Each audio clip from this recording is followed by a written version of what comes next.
May lihim na katotohanan na matagal nang nakatago sa mga pahina ng Biblia.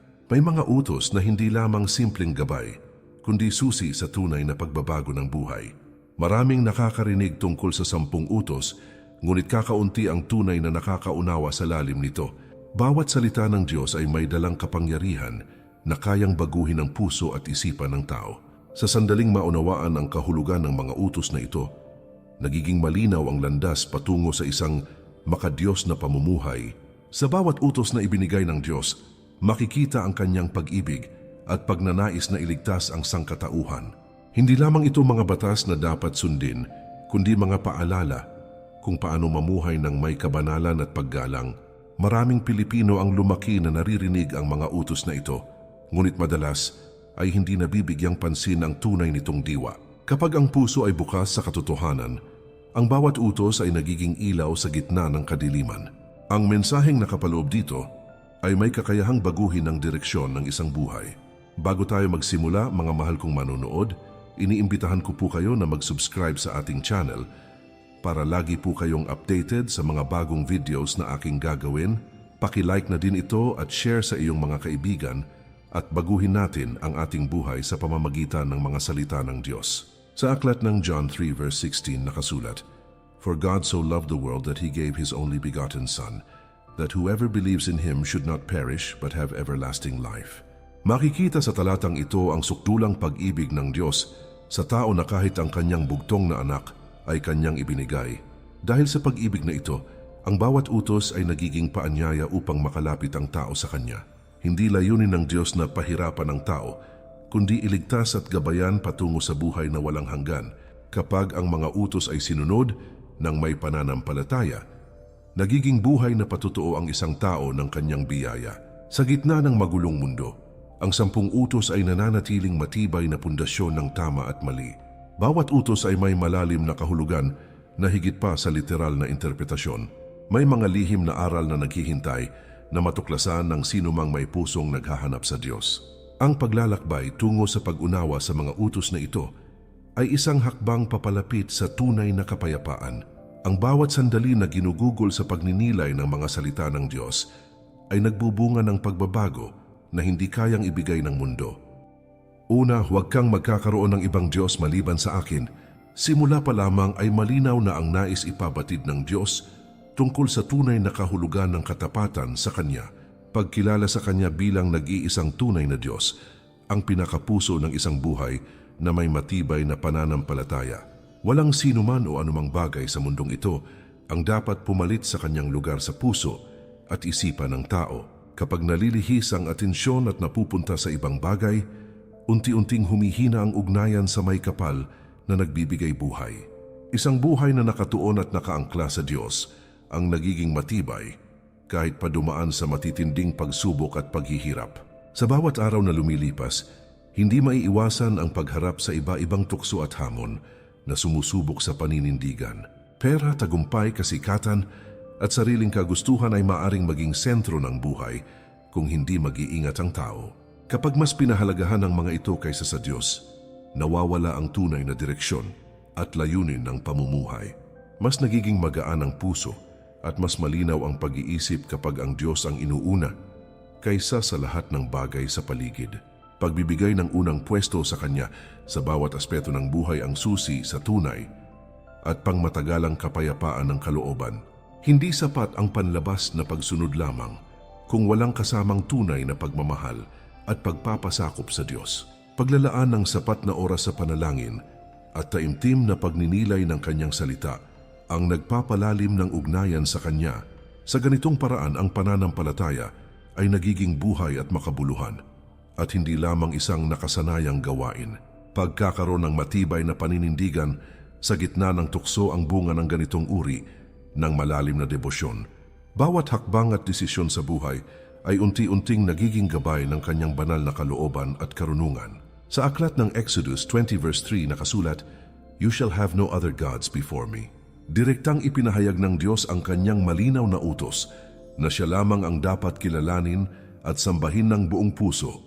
Hindi lamang tumutukoy ang talatang ito sa mga ribulto o larawan, kundi pati sa mga bagay na inuuna ng tao kaysa sa Kanya.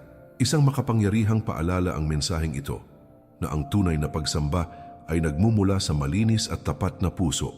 Kapag ang Diyos ang nangunguna sa lahat ng bahagi ng buhay, nagiging maayos at makabuluhan ang bawat hakbang ng tao. Pagbibigay ng buong puso, isipan at kaluluwa sa Diyos ang nagdudulot ng kakaibang lakas, pag-asa at kapayapaan na hindi matutumbasan. Mas nagiging malinaw ang layunin at direksyon ng pamumuhay kapag siya ang sentro ng lahat ng desisyon at pangarap. Bawat pagpili sa araw-araw ay naaayon sa kanyang kalooban at ginagabayan ng kanyang walang hanggang karunungan. Nagiging mas matatag ang pananampalataya kahit sa harap ng mabibigat na hamon at pagsubok na dumarating sa buhay. Isang buhay na ganap na nakalaan at nakatuon sa Diyos, ang tunay na may malalim na kabuluhan at walang hanggang direksyon. Ikalawa, huwag kang gagawa para sa iyo ng larawang inanyuan o anumang kawangis ng anumang nasa langit, sa itaas o nasa lupa, sa ibaba. Mahalagang maunawaan na ang utos na ito ay tumutukoy sa tamang paraan ng pagsamba sa Diyos na banal at makapangyarihan. Hindi nais ng Diyos na siya ay ilarawan lamang sa anyong gawa ng tao na may hangganan at kakulangan. Anumang bagay na nilikha ng kamay ng tao ay hindi kayang kumatawan sa kanyang kadakilaan at kaluwalhatian. Kapag ang pagsamba ay nakatuon sa imahe, nawawala ang tunay na diwa ng espiritual na ugnayan. Ang puso ang hinahanap ng Diyos, hindi ang panlabas na anyo ng pagsamba. Sa kultura ng maraming tao, nagiging bahagi ang mga simbolo at larawan bilang tanda ng pananampalataya. Subalit ang labis na pagtuon sa mga ito ay maaring magdulot ng maling pagtingin sa tunay na pagsamba. Kapag ang isang bagay ay binigyan ng kapangyarihang higit sa nararapat, nagiging hadlang ito sa dalisay na pananampalataya. Mas mahalaga ang pagkakaroon ng buhay na relasyon sa Diyos kaysa sa paghawak sa mga materyal na bagay. Paglapit sa Kanya ng may katapatan, ang tunay na anyo ng pagsamba na Kanyang kinalulugdan. Ang Diyos ay Espiritu at hindi nalilimitahan ng anumang pisikal na anyo o hugis. Pagkilala sa Kanyang presensya sa pamamagitan ng pananampalataya, ang nagbibigay buhay sa relasyon sa Kanya. Hindi nakikita ng mata ang Kanyang kabuuan, ngunit nararamdaman sa puso ang Kanyang kapangyarihan at pag-ibig. Sa ganitong paraan, nagiging mas malalim ang pagkaunawa sa Kanyang tunay na kalikasan. Ang pagsamba na nagmumula sa puso ay nagiging mas makabuluhan kaysa sa anumang panlabas na representasyon. Sa aklat ng Exodus 20 verse 4 nakasulat, "You shall not make for yourself a carved image or any likeness of anything that is in heaven above or that is in the earth beneath." Ipinapakita ng talatang ito ang malinaw na babala laban sa paglikha ng mga imaheng sinasamba. Hindi layunin ng Diyos na pigilan ang sining, kundi ituwid ang maling direksyon ng pagsamba. Ang focus ay dapat manatili sa Kanya at hindi sa mga bagay na gawa lamang ng tao. Sa ganitong paraan, nananatiling dalisay at totoo ang pananampalataya ng bawat isa. Paglayo sa maling uri ng pagsamba, ang nagbubukas ng daan sa mas malalim na koneksyon sa Diyos. Mas nagiging malinaw ang Kanyang kalooban kapag walang hadlang na materyal na bagay sa pagitan ng tao at ng may kapal. Ang puso na nakatuon sa Kanya ay napupuno ng liwanag at katotohanan na mula sa Kanyang presensya. Bawat panalangin ay nagiging mas makapangyarihan kapag ito ay nagmumula sa tapat na damdamin. Isang buhay na nakasentro sa espiritual na katotohanan, ang tunay na nagbibigay kaluwalhatian sa Diyos. Ikatlo, huwag mong babanggitin ang pangalan ng Diyos sa walang kabuluhan. Ang pangalan ng Diyos ay banal at karapat-dapat igalang. Sa lahat ng oras at pagkakataon, hindi simpleng salita ang Kanyang pangalan na maaring gamitin sa biro o sa magaan na usapan lamang.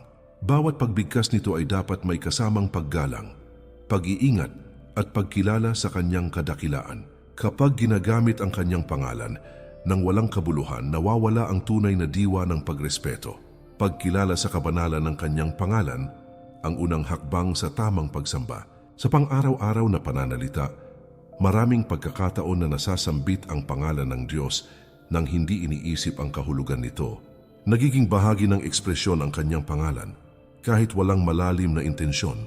Ganitong gawain ay unti-unting nagbabawas sa pagtingin sa Kanyang kabanalan. Mas nagiging makabuluhan ang pananalita kapag may pag-iingat sa bawat salitang lumalabas sa bibig.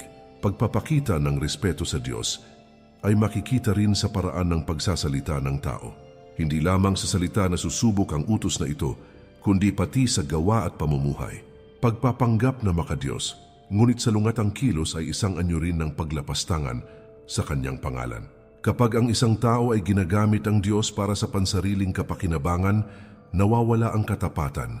Ang tunay na pananampalataya ay nakikita sa pagkakaisa ng salita at gawa. Pagiging totoo sa harap ng Diyos ang nagdadala ng karangalan sa kanyang pangalan. Sa aklat ng Exodus 20 verse 7 nakasulat, "You shall not take the name of the Lord your God in vain, for the Lord will not hold him guiltless who takes his name in vain." Ipinapakita ng talatang ito ang bigat ng babala laban sa maling paggamit ng kanyang pangalan. Hindi binabaliwala ng Diyos ang ganitong gawain dahil mahalaga sa Kanya ang Kanyang kabanalan. Ang bawat salita na may kinalaman sa Kanya ay dapat puno ng paggalang at katotohanan. Sa ganitong paraan, napapanatili ang dangal ng Kanyang banal na pangalan sa buhay ng tao. Pag-iingat sa paggamit ng pangalan ng Diyos ay nagpapakita ng lalim ng pananampalataya. Nagiging malinaw ang pagkilala sa Kanya bilang makapangyarihan at banal na Panginoon. Bawat panalangin ay nagiging mas makahulugan kapag nagmumula sa pusong may takot at paggalang sa Diyos. Ang dila na ginagamit sa mabuti ay nagiging instrumento ng pagpapala at hindi ng kasalanan. Isang buhay na may paggalang sa pangalan ng Diyos ay nagdudulot ng karangalan at pagpapala mula sa Kanya. Ika-4, alalahanin mo ang araw ng pamamahinga upang ipangilin. Binigyang diin ng utos na ito ang kahalagahan ng paglalaan ng sapat na oras para sa Diyos sa gitna ng abalang pamumuhay ng tao. Hindi lamang trabaho, hanapbuhay at mga responsibilidad ang dapat pagtuunan ng pansin, kundi pati ang kalagayang espiritual na madalas napapabayaan. Ang araw ng pamamahinga ay hindi simpleng pahinga ng katawan kundi isang banal na pagkakataon upang manumbalik sa presensya ng Diyos. Sa ganitong sandali, nagkakaroon ng tahimik na pagkakataon ng puso upang makinig at muling mapalapit sa Kanyang tinig. Pagkilala sa araw na ito bilang banal at itinakda ng Diyos ay nagpapakita ng malalim na paggalang sa Kanyang utos at kalooban. Sa mabilis at magulong takbo ng buhay sa kasalukuyang panahon, maraming tao ang nakakalimot magpahinga at maglaan ng oras para sa Diyos. Pagiging abala sa trabaho, negosyo at iba pang gawain ang nagiging dahilan kung bakit napapalayo ang loob sa Kanya. Kapag ang kaluluwa ay hindi nabibigyan ng pahinga, nagiging mabigat ang damdamin at nawawala ang tunay na kapayapaan. Mas nagiging buo ang pagkatao kapag may balanse ang pisikal na gawain at ang espiritual na pangangailangan. Pagbibigay halaga sa oras na inilaan para sa Diyos ay nagdudulot ng panibagong lakas, sigla at inspirasyon sa araw-araw na pamumuhay. Ang araw ng pamamahinga ay isang natatanging pagkakataon upang magpasalamat at magnilay sa kabutihan at katapatan ng Diyos. Sa pamamagitan ng taimtim na panalangin at pakikinig sa Kanyang salita mula sa Biblia, napupuno ang puso ng pag-asa at lakas ng loob. Paglalaan ng oras kasama ang pamilya sa ganitong araw ay nagpapalalim ng samahan at nagdudulot ng pagkakaisa sa pananampalataya. Ang presensya ng Diyos ay mas malinaw na nararanasan kapag ang isip at damdamin ay tahimik na nakatuon sa Kanya. Nagiging mas maliwanag ang direksyon ng buhay sa tuwing Siya ay inuuna at binibigyan ng espesyal na panahon. Sa aklat ng Exodus 20 verse 8 nakasulat, "Remember the Sabbath day to keep it holy." Malinaw ang paalala na ang araw na ito ay dapat ituring na banal at naiiba. Sa karaniwang takbo ng pang-araw-araw na gawain, ang paggalang at pagsunod sa utos na ito ay nagpapakita ng pagkilala sa Kanyang kapangyarihan at kabutihan. Sa ganitong uri ng pagsunod, lalong tumitibay ang relasyon ng tao sa may kapal at nagiging mas malalim ang pananampalataya. Pagpapahalaga sa araw ng pamamahinga ay nagdudulot ng katahimikan na hindi kayang ibigay ng anumang bagay sa mundo. Nagiging pagkakataon ito upang muling ayusin ang puso, isipan at intensyon ayon sa kalooban ng Diyos. Ang paglalaan ng sapat na oras sa Kanya ay nagbubukas ng pinto sa mas malalim na pag-unawa sa tunay na layunin ng buhay. Bawat sandali na ginugugol sa Kanyang presensya ay nagbibigay ng lakas at gabay para sa mga darating na araw. Isang buhay na marunong magpahinga at magtiwala sa Diyos ang tunay na nagiging buo, mapayapa at may direksyon. 5. Igalang mo ang iyong ama at ina.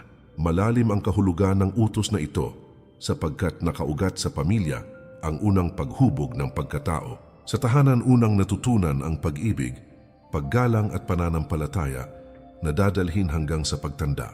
Pagpapakita ng respeto sa magulang ay hindi lamang obligasyon kundi isang anyo ng pasasalamat sa kanilang sakripisyo. Bawat pag-aalaga, pagod at pagtitiis na ibinibigay nila ay hindi matutumbasan ng anumang bagay sa mundo. Ang pusong marunong kumilala sa hirap ng magulang ay nagiging bukas sa pagpapala ng Diyos. Sa kulturang Pilipino, mataas ang pagpapahalaga sa pamilya at sa papel ng mga magulang. Pagyakap sa utos na ito ay nagpapatibay sa samahan at nagdadala ng pagkakaisa sa loob ng tahanan. Kapag ang anak ay marunong gumalang, nagiging maayos at payapa ang ugnayan sa bawat isa. Pagkakaroon ng malasakit at pag-unawa sa magulang ay nagpapakita ng tunay na pagmamahal. Ang tahanan na may respeto at pagmamahal ay nagiging pundasyon ng matibay na lipunan. Hindi nagtatapos sa murang edad ang paggalang sa magulang kundi nagpapatuloy habang buhay. Pag-alalay sa kanila sa oras ng pangangailangan ay isang paraan ng pagbabalik ng kanilang kabutihan. Sa bawat simpleng pakikinig at pag-aaruga na ipapakita ang pagpapahalaga sa kanilang presensya. Ang ganitong gawain ay nagbibigay kagalakan, hindi lamang sa magulang kundi pati sa Diyos. Isang pusong mapagpasalamat ang nagiging daan sa masaganang biyaya. Sa aklat ng Exodus 20 verse 12 nakasulat, "Honor your father and your mother, that your days may be long upon the land which the Lord your God is giving you." Ipinapakita ng talatang ito ang pangako ng Diyos sa mga taong marunong gumalang at magbigay halaga sa kanilang magulang. Hindi lamang simpleng utos ang nakapaloob dito, kundi may kasamang pagpapala para sa buhay ng tao. Ang paggalang sa magulang ay itinuturing na mahalagang bahagi ng pagsunod sa kalooban ng Diyos. Sa ganitong paraan, nagiging makabuluhan ang buhay at napupuno ng kanyang biyaya. Pagbibigay dangal sa magulang ay nagdudulot ng kapayapaan sa puso at kaayusan sa pamilya. Nagiging mas maayos ang pakikitungo sa kapwa kapag natutunan ang paggalang mula sa tahanan. Ang bawat mabuting gawa sa magulang ay isang handog na nagbibigay lugod sa Diyos. Sa gitna ng hirap at pagsubok, ang pamilya ang nagiging sandigan ng lakas at pag-asa. Isang buhay na marunong gumalang at magmahal sa magulang ang tunay na pinagpapala at ginagabayan ng Diyos. 6. Huwag kang papatay. Napakalinaw ng utos na ito sapagkat pinapahalagahan ng Diyos ang buhay na kanyang ipinagkaloob sa bawat tao mula pa sa simula. Bawat hininga at bawat araw na ipinagkakaloob ay isang biyayang hindi kayang tumbasan ng anumang kayamanan sa mundo. Pagkitil ng buhay ay hindi lamang paglabag sa kautusan, kundi paglapastangan sa sagradong kaloob ng may kapal. Sa bawat nilalang ay may layunin at kahalagahan na itinakda ayon sa kanyang dakilang plano. Paggalang sa buhay ng kapwa ang isa sa pinakamahalagang patunay ng tunay at buhay na pananampalataya. Hindi lamang pisikal na pagpatay ang saklaw ng utos na ito, kundi pati ang galit, poot at hinanakit na namumuo sa puso. Kapag hinayaan ang masasamang damdamin na manatili, unti-unting nasisira ang kapayapaan sa loob at sa paligid. Masakit na pananalita at mapanirang hangarin ay maaring makasugat ng damdamin na tila sumisira rin sa buhay ng iba. Sa ganitong kalagayan, nawawala ang pagkakaisa at napapalitan ng alitan at pagkakawatak-watak. Pagpili ng pagpapatawad, kabutihan at pag-unawa ang nagiging daan tungo sa tunay na kapayapaan ng kalooban. Ang Diyos ay pinagmumulan ng buhay, kaya nais niya na pahalagahan at ingatan ang bawat isa na kanyang nilikha. Pagiging maingat sa kilos, salita at pag-uugali ay nagpapakita ng respeto sa dignidad ng kapwa-tao. Sa bawat sandali na pinipili ang kabutihan kaysa sa masama, na ipapakita ang pagsunod sa kanyang banal na kalooban, pagpapakita ng malasakit at pag-aaruga sa kapwa ay sumasalamin sa pag-ibig na nagmumula sa Diyos. Ang pusong marunong magmahal ay nagiging kasangkapan ng kanyang biyaya sa mundo. Sa aklat ng Exodus 20 verse 13 nakasulat, "You shall not murder." Maikli man ang pahayag na ito. Taglay nito ang napakalalim na aral tungkol sa kabanalan at kahalagahan ng buhay. Hindi pinahihintulutan ng Diyos ang pagkitil ng buhay dahil bawat tao ay mahalaga at may halaga sa kanyang paningin. Ang utos na ito ay nagsisilbing paalala na ang bawat nilalang ay may dignidad na dapat igalang at pangalagaan. Sa ganitong pag-unawa, mas nagiging maingat at mapagkalinga ang pakikitungo sa kapwa. Pag-iwas sa karahasan at pagpili ng kapayapaan ay nagdudulot ng pagkakaisa sa pamilya at sa buong komunidad. Nagiging mas maayos ang ugnayan ng bawat isa kapag ang respeto, pag-unawa at malasakit ang nangingibabaw. Ang bawat kilos na nagpapahalaga sa buhay ay nagiging alay na nagbibigay galak sa Diyos. Sa gitna ng kaguluhan ng mundo, ang taong may takot sa Diyos ay nagiging ilaw at tagapagdala ng kapayapaan. Isang buhay na nag-iingat, nagmamahal at nagpapahalaga sa kapwa ay tunay na kalugod-lugod sa kanyang paningin at puno ng pagpapala. Ikapito, huwag kang mangangalunya. Ang utos na ito ay nagbibigay diin sa kabanalan ng pag-iisang dibdib at sa katapatan sa loob ng relasyon. Ang pagsasama ng mag-asawa ay isang sagradong tipan na pinagtibay hindi lamang sa harap ng tao, kundi sa harap ng Diyos. Kapag ang tiwala ay nasira dahil sa pagtataksil, nasasaktan hindi lamang ang puso, kundi pati ang buong pamilya. Pagpapanatili ng katapatan ay tanda ng paggalang sa relasyon na ipinagkaloob ng Diyos. Isang pusong tapat ang nagiging matibay laban sa tukso at pagsubok ng mundo. Sa makabagong panahon, maraming bagay ang maaaring sumubok sa katapatan ng isang tao.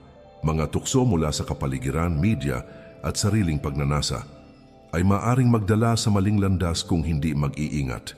Kapag ang isipan ay pinabayaang malihis, nagiging daan ito sa mga desisyong pagsisisihan. Mas nagiging matatag ang relasyon kapag may takot sa Diyos at malinaw ang hangganan. Pag-iingat sa puso at isipan ang unang hakbang upang mapanatili ang kadalisayan ng pag-ibig. Hindi lamang pisikal na pagtataksil ang saklaw ng utos na ito, kundi pati ang intensyon at pagnanasa ng puso kapag ang isip ay puno ng maling pagtingin sa iba. Unti-unting naapektuhan ang katapatan sa sariling asawa. Ang tunay na pag-ibig ay hindi lamang emosyon kundi isang desisyon na pinipiling gawin araw-araw. Pagiging tapat sa maliit na bagay ay nagiging pundasyon ng mas matibay na relasyon. Sa ganitong paraan, napapanatili ang dangal at respeto sa loob ng pagsasama. Sa aklat ng Exodus 20 verse 14 nakasulat, "You shall not commit adultery." Malinaw ang utos ng Diyos na panatilihin ang katapatan at kadalisayan sa loob ng pag-aasawa. Hindi lamang ito batas kundi gabay upang mapanatili ang kapayapaan at kaayusan sa pamilya. Ang pagsunod sa utos na ito ay nagpapakita ng paggalang sa disenyo ng Diyos para sa pag-ibig. Sa ganitong pagsunod, nagiging matatag ang pundasyon ng tahanan. Pagpili ng katapatan sa bawat araw ay nagdudulot ng tiwala at kapanatagan sa relasyon. Nagiging mas malalim ang samahan kapag ang bawat isa ay may takot sa Diyos at malasakit sa isa't isa. Ang pusong malinis at tapat ay nagiging tahanan ng tunay na pag-ibig na nagmumula sa Diyos. Sa gitna ng tukso, ang paninindigan ay nagiging sandata laban sa pagkakamali. Isang relasyon na pinangangalagaan at pinapahalagahan ay nagiging daan ng pagpapala at biyaya mula sa Diyos. Ikawalo, huwag kang magnanakaw. Ang utos na ito ay nagtuturo ng kahalagahan ng katapatan at malinis na konsensya sa bawat aspeto ng buhay ng tao. Pagkuha ng hindi sa iyo ay hindi lamang paglabag sa batas ng tao, kundi paglabag din sa banal na kalooban ng Diyos. Bawat biyayang tinatanggap ay bunga ng kanyang kabutihan kaya hindi dapat agawin mula sa kapwa. Kapag ang isang tao ay nasanay sa maling paraan ng pagkuha, unti-unting nasisira ang kanyang pagkatao at dangal.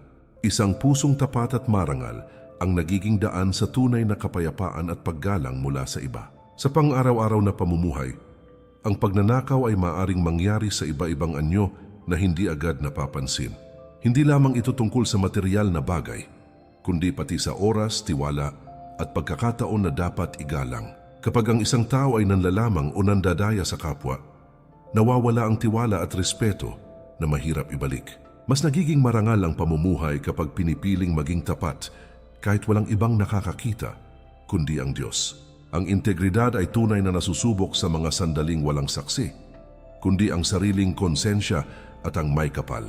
Ang Diyos ay nagagalak sa mga taong marunong makontento at magpasalamat sa anumang mayroon sila sa kasalukuyan. Pagnanais na umasenso ay hindi masama kung ang paraan ay tama, malinis at naayon sa kanyang kalooban. Subalit ang pagkuha sa hindi para sa iyo ay nagdudulot ng kabigatan sa puso at kapahamakan sa hinaharap. Pagiging kontento at mapagpasalamat ang nagbubukas ng pintuan sa mas maraming biyaya at pagpapala. Ang taong may malinis na konsensya ay nakakatulog ng payapa at walang takot sa anumang kahihinatnan. Sa aklat ng Exodus 20 verse 15 nakasulat, "You shall not steal." Maikli man ang pahayag na ito, taglay nito ang malalim na aral tungkol sa katapatan at paggalang sa pag-aari ng kapwa. Hindi kinakalugdan ng Diyos ang anumang uri ng pandaraya, panlalamang, o pagnanakaw sa kahit anong paraan. Ang bawat gawain na ginagawa ng may katapatan ay nagiging handog na kalugod-lugod sa Kanya. Sa ganitong pamumuhay, ang tao ay nagkakaroon ng kaayusan at tumatanggap ng kanyang pagpapala. Pagpili ng katapatan sa bawat sitwasyon ay nagdudulot ng respeto mula sa kapwa at tunay na pagpapala mula sa Diyos.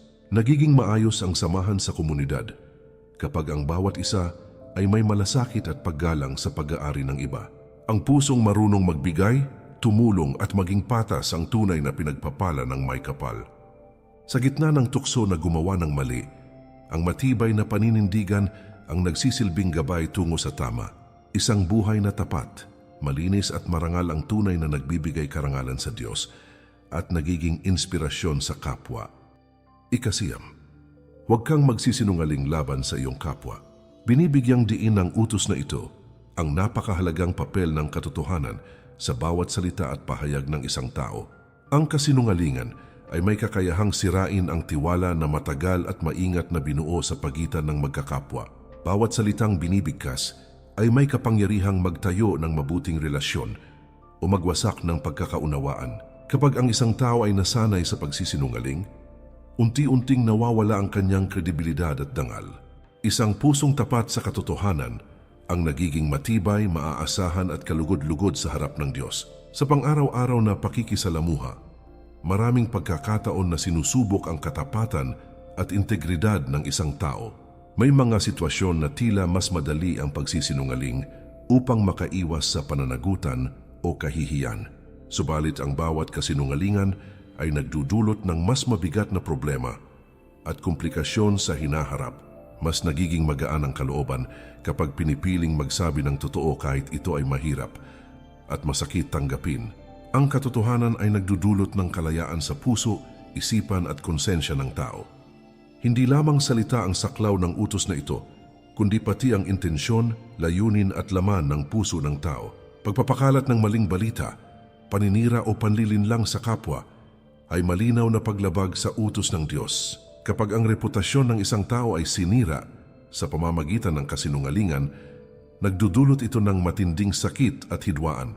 Ang tunay na pananampalataya ay makikita sa pagiging maingat sa pananalita at pag-iwas sa anumang uri ng panlilinlang. Ang dila na ginagamit sa katotohanan ay nagiging instrumento ng kapayapaan, pagkakaisa at kabutihan. Sa aklat ng Exodus 20 verse 16 nakasulat, "You shall not bear false witness against your neighbor." Malinaw ang utos ng Diyos na iwasan ang anumang uri ng pagsisinungaling lalo na kung ito ay nakakasira sa kapwa. Hindi kinakalugdan ng Diyos ang panlilinlang sapagkat Siya ay Diyos ng katotohanan at katuwiran. Ang bawat salitang may katapatan at katotohanan ay nagiging kalugod-lugod sa Kanyang paningin. Sa ganitong paraan, ang relasyon sa kapwa ay napapanatiling maayos, matatag at puno ng tiwala. Pagpili ng katotohanan sa bawat sitwasyon ay nagdudulot ng kapayapaan sa loob at respeto mula sa mga tao sa paligid. Nagiging matibay ang samahan kapag ang bawat isa ay may tiwala at pananalig sa salita ng isa't isa. Ang pusong tapat ay hindi nababalot ng takot sapagkat wala itong itinatago o ipinagkakaila. Sa gitna ng tukso na magsinungaling, ang matibay na paninindigan sa tama ang nagiging ilaw sa landas ng buhay. Isang buhay na nakabatay sa katotohanan, ang tunay na nagbibigay karangalan sa Diyos at nagsisilbing inspirasyon sa kapwa. Ika-10, huwag kang mag-iimbot ng anumang pag-aari ng iyong kapwa. Tinutukoy ng utos na ito ang kalagayan ng puso na madalas hindi nakikita ng iba, ngunit malinaw sa paningin ng Diyos. Pag-iimbot ay nagsisimula sa simpleng paghanga, ngunit maaring mauwi sa pagnanasa na hindi na naayon sa tama. Kapag ang isang tao ay patuloy na tumitingin sa kung anong mayroon ang iba, nawawala ang kasiyahan sa sariling tinatanggap. Unti-unting napapalitan ng inggit ang pasasalamat at nagiging sanhi ng hindi pagkakontento. Ang pusong marunong makontento ay nagiging payapa at malayo sa anumang uri ng kaguluhan. Sa pang-araw-araw na pamumuhay, madaling maikumpara ang sarili sa ibang tao, lalo na sa nakikita sa paligid. Tagumpay, ari-arian at estado sa buhay ng iba ay maaring magdulot ng pagnanais na magkaroon din ng ganoon. Kapag pinabayaan ng ganitong damdamin, nagiging ugat ito ng inggit at pagkasira ng relasyon sa kapwa. Mas nagiging magaan ang pakiramdam kapag pinipiling magpasalamat sa sariling biyaya kaysa tumingin sa iba. Pagtuon sa sariling pagpapala ang nagdudulot ng tunay na kasiyahan. Ang Diyos ay nagbigay sa bawat tao ng kanya-kanyang bahagi ayon sa kanyang plano at karunungan. Pagkakaroon ng kontentong puso ay tanda ng pagtitiwala sa kanyang paglalaan. Kapag ang isang tao ay natutong makontento, nawawala ang pagnanais na angkinin ang hindi sa kanya. Ang ganitong kaisipan ay nagdudulot ng kapayapaan at kalinawan sa buhay. Isang pusong mapagpasalamat ang nagiging bukas sa mas maraming biyaya. Sa aklat ng Exodus 20 verse 17 nakasulat, "You shall not covet your neighbor's house, you shall not covet your neighbor's wife, nor his servant, nor his ox, nor anything that is your neighbor's." Ipinapakita ng talatang ito ang malinaw na babala laban sa pagnanais sa anumang pag-aari ng kapwa. Hindi lamang panlabas na kilos ang tinitingnan ng Diyos, kundi pati ang laman ng puso at isipan. Ang pag-iwas sa pag-imbot ay nagiging daan upang manatiling malinis ang hangarin ng tao. Sa ganitong paraan, ang buhay ay nagiging maayos at naayon sa kanyang kalooban. Pagpili ng pagiging kontento at mapagpasalamat ay nagdudulot ng tunay na kaligayahan na hindi nakabase sa material na bagay. Nagiging mas magaan ang pakikitungo sa kapwa. Kapag walang halong inggit o pagnanais naman lamang, ang pusong puno ng pasasalamat ay nagiging tahanan ng kapayapaan at kagalakan sa gitna ng tukso na maghangad ng hindi para sa iyo. Ang paninindigan sa tama ang nagiging gabay. Isang buhay na kontento at may tiwala sa Diyos ang tunay na nagiging masagana, mapayapa at puno ng pagpapala. Sa bawat utos na ipinahayag ng Diyos, naroon ang kanyang puso na puno ng pag-ibig, awa at paggabay sa bawat tao. Hindi lamang mga alituntunin ang mga ito, kundi mga ilaw na nagbibigay direksyon sa madilim na landas ng buhay. Kapag ang mga salitang ito ay isinabuhay ng buong puso, nagkakaroon ng tunay na pagbabago ang kalooban. Bawat hakbang na naayon sa kanyang utos ay naglalapit sa tao sa kanyang presensya. Ang buhay na sumusunod sa kanyang kalooban ay nagiging payapa, matatag at puno ng pag-asa. Sa mundong puno ng tukso at pagsubok, ang 10 utos ay nagsisilbing matibay na gabay tungo sa tama at makadiyos na pamumuhay. Pagyakap sa mga aral na ito ay nagbubukas ng pintuan sa mas malalim na relasyon sa Diyos. Ang bawat pagsunod ay hindi lamang para sa sarili kundi para rin sa kapakanan ng kapwa. Nagiging malinaw ang kahulugan ng tunay na pag-ibig kapag ang puso ay nakaangkla sa kanyang salita. Sa ganitong paraan, ang pananampalataya ay nagiging buhay at makabuluhan sa araw-araw. Hindi kailanman nasasayang ang bawat sakripisyo na ginagawa alang-alang sa pagsunod sa Diyos. Bawat pagtanggi sa tukso at bawat pagpili ng tama ay may katumbas na pagpapala na darating sa tamang panahon. Ang Diyos ay tapat at hindi niya pinababayaan ang mga taong nagtitiwala at sumusunod sa Kanya. Sa gitna ng kahinaan, nagbibigay siya ng lakas upang magpatuloy sa landas ng katuwiran. Ang pusong umaasa sa Kanya ay hindi kailanman mabibigo. Mga mahal kong manonood, muli ko po kayong iniimbitahan na mag-subscribe sa ating channel para lagi po kayong updated sa mga bagong videos na aking gagawin. Paki-like na din ito at share sa iyong mga kaibigan at baguhin natin ang ating buhay sa pamamagitan ng mga salita ng Diyos. Paglalakbay ng pananampalataya ay hindi madali ngunit napakaganda kapag ang Diyos ang kasama sa bawat hakbang. Ang bawat aral na natutunan ay nagiging sandata laban sa kasalanan at gabay tungo sa kabutihan. Habang patuloy na hinahanap ang kanyang presensya, mas lalong lumalalim ang ugnayan sa Kanya. Ang puso na bukas sa Kanyang salita ay napupuno ng liwanag at katotohanan. Isang buhay na nakatuon sa Diyos, ang tunay na may walang hanggang kabuluhan at layunin.